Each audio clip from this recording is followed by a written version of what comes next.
was just like a short white woman with wearing biker clothes. Okay.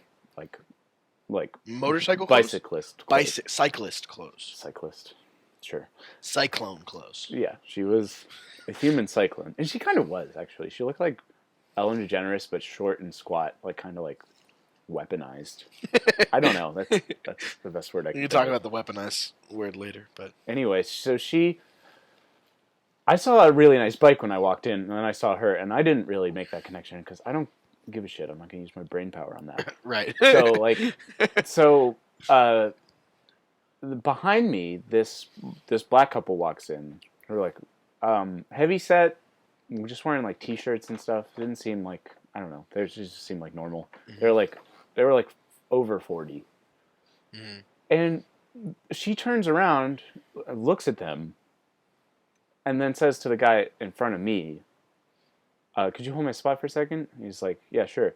She goes to the front where she just had set her bike, and brings it up to where she is, like without any sort of like, no sort of like hiding anything. It was just like boom, boom, boom, boom. Well, these people are here, therefore I should do this. It was like exactly. What? It was totally transparent. It's like I looked around. I literally looked around. I was like, what? And it seemed to you that it was clear that it was because... It was completely obvious. It was like bad directing. If you were gonna do a scene of that, like it's like someone would have done a note like, no, she would try to hide it.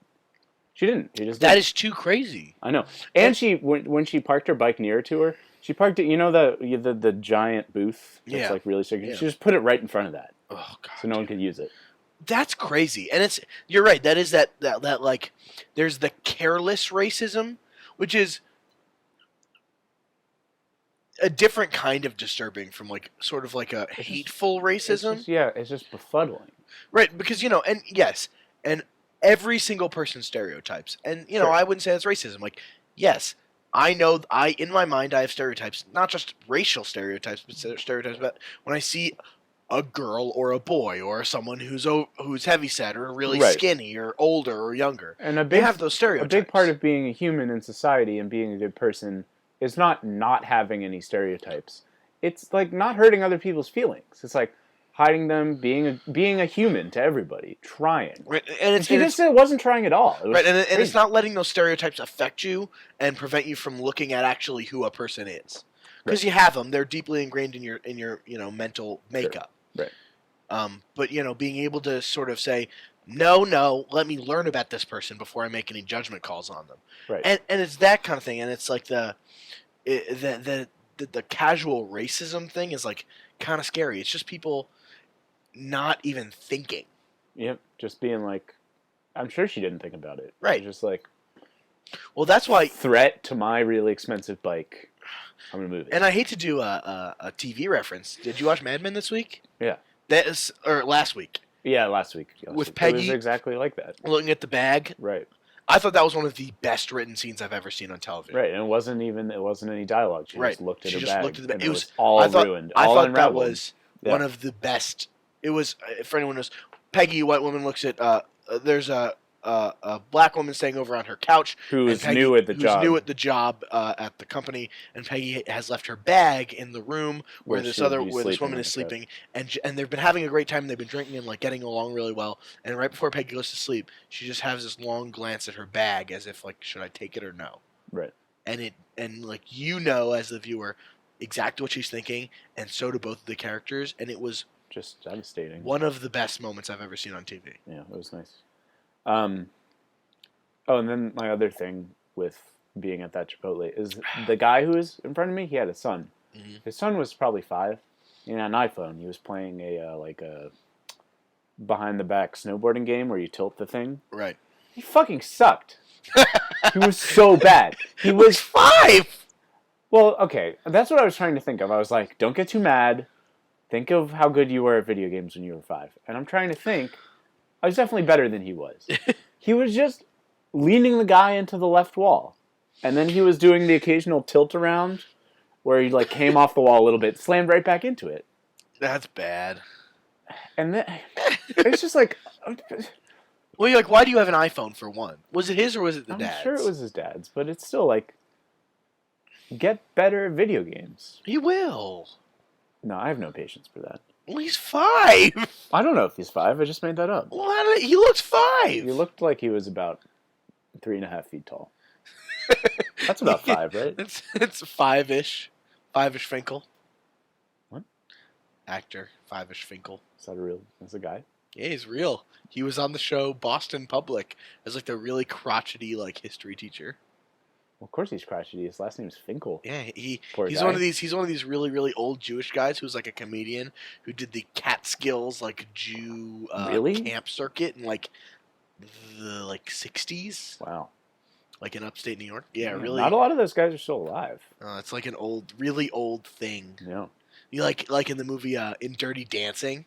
It's like one of those. Is it like one of those like didn't see that. Weird? It's Swayze, but is that like one of those like awkward Catskills? Like we're going to go to this camp for the summer. Right. Is that your Jew voice? It's my white voice. It is. Obviously. It's good of you not to be racist. So we're 21 minutes in. What? Yeah. Oh no. Yeah, we're very far in. Oh no, there's a lot of beer left. We might not even have time to do 2 stories each. Here, hit me with something you got, please. All right, so this has been in the news. You probably know about this. We haven't talked about it. Have you heard about the coloring scandal? No. Oh my god. Okay, this is great. I don't think there are so. layers to this.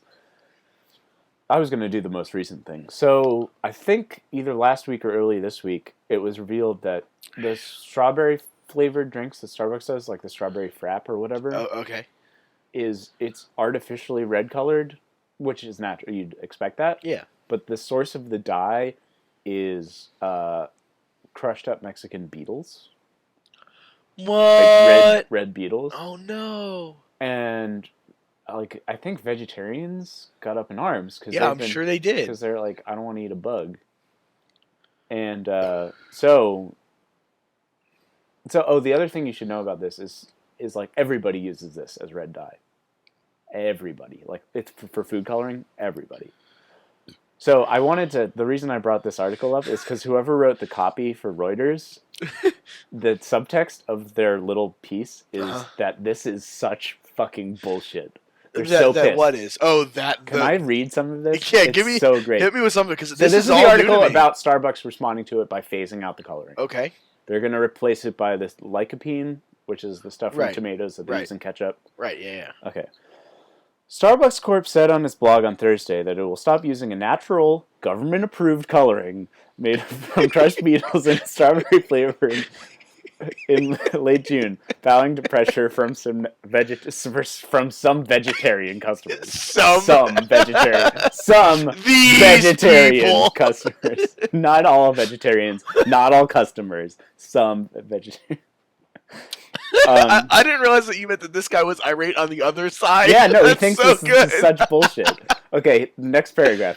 There's just a sentence. That's a news story. Starbucks has been using the extract in its strawberry frappuccinos and smoothies, as well as some desserts like raspberry swirl cake. And then, okay, the last two sentences are great. Burroughs, who's like the president of Starbucks, said Starbucks, quote, fell short of customer expectations. One blogger in March began an online petition to pressure Starbucks to stop the practice. Ground-up cochineal beetles is a commonly used Food and Drug Administration approved food coloring. Period. End. By the way, this is totally normal. Everybody does it, but everyone's freaking out. I fucking hate America. Period. It doesn't actually say that, but that's the subtext. Yeah, the subtext is like "fuck off." Yeah. It's literally like, "Are you kidding? You want things to be red? Deal with it." It's like you're a vegetarian, but they're fucking bugs. Fuck off. That's what this guy is saying. The power of a copywriter is so great, and it's awesome. That's and awesome. It's very subtle when you just read it, but it's so good. That's funny. That's because when you said he's like this guy, he's really he hates this. I was like, he hates the red beetles, but no, then he hates people who hate the idea that they're eating bugs. He's like, get over yourself. I'm a copywriter, and I have to write about your bullshit. He's like, I'm gonna go drink Starbucks and then put extra red dye in mine. Hey, could I get all y'all. could I get extra Beatles? Yeah, I forget how it's pronounced. Beatles, the Beatles. This guy's he's gonna start like a petition to make sure that they have the red beetle dye on hand Yeah. because he hates the lycopene tomato dye. Hey, can I get the non-veggie strawberry frap? Yeah, Thanks. that's bullshit. That dye. So can I get the beetle? Bring on the protein, please. Come on, I'm lifting. That's crazy though. I didn't know anything about any aspect of that I know, story. I just blew your mind. That's new. Well, apparently someone's been blogging about it since March, but it was on like the Daily Show, Colbert this week. Okay. So we're not. That's so funny. All right, you go. We've only got like 4 minutes. I don't have much. Just do one. I have some problems in Norway right now. Got that right. And this is kind of serious. Yeah. No, I think I know what you're talking about. It's the Breivik thing. Yeah, fuck that guy. Fuck that guy. Well, all the articles about Breivik recently are because he played Call of Duty for a year and a half before shooting up those kids. And they're like saying that like, all right, so some people are claiming that like there's no way to tell whether or not playing Call of Duty for a year would help improve your accuracy or when you're killing kids. And then someone in response said, well, you don't need to have great accuracy because it's a wide open area. These kids are on an island and they can't escape. Okay.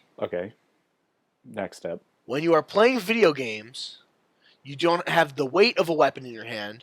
You're not pulling a trigger. You're not doing anything that you do when you shoot a gun. Technically, you pull the right trigger of the controller to shoot. Depending on what you're playing. Depending on the game. But you move your body with your thumbs. It also said ridiculous. It also said the year before he played a full year's worth of World of Warcraft. So presumably he's working on a PC. Right. But anyway, my main point is the tirade and the mainstream media is just like movement to be like to blame video games for shit is crazy. It's so annoying. That's why there's ESRB ratings.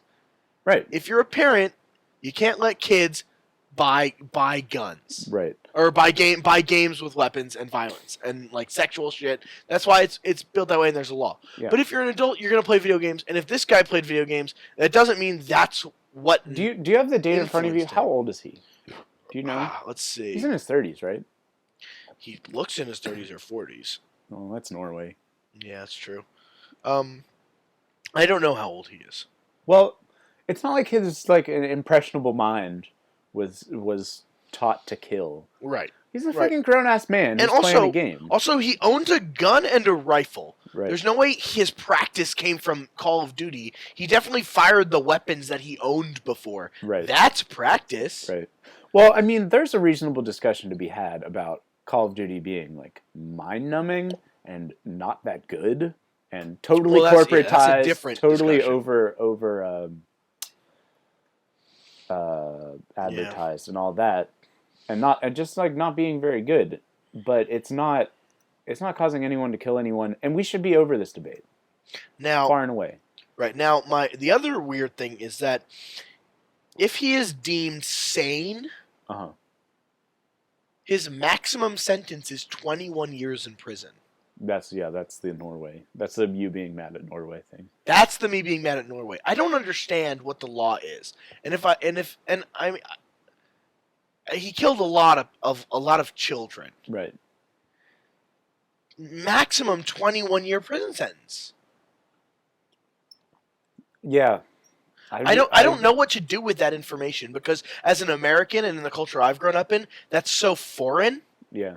That if anyone were, had killed, and even if he's found insane, he's going to be in some other sort of weird program. But if anything that he did something like that in the U.S., right, he'd either be put to death depending on his state, or he'd be put in jail for the rest of his life. Yes. And if he was found insane, he'd be put in a high security psychiatric institute for the rest of his life. Right. So I recognize that my way is not. There might be more to it. There might not. And my way's not. I recognize that my way's not necessarily right or wrong. I just find it so strange. It is very strange. We only have like 20 seconds left. What? Yeah. So we're gonna do our scratch off lottery and premium content. Sorry, regular content. Yeah, and I'm sorry to end on the guy who killed the kids in Norway note. Well, people need to learn that they need to give us money so they can listen to the premium content. Right, give us money and then you can hear it. Speaking of which, premium content.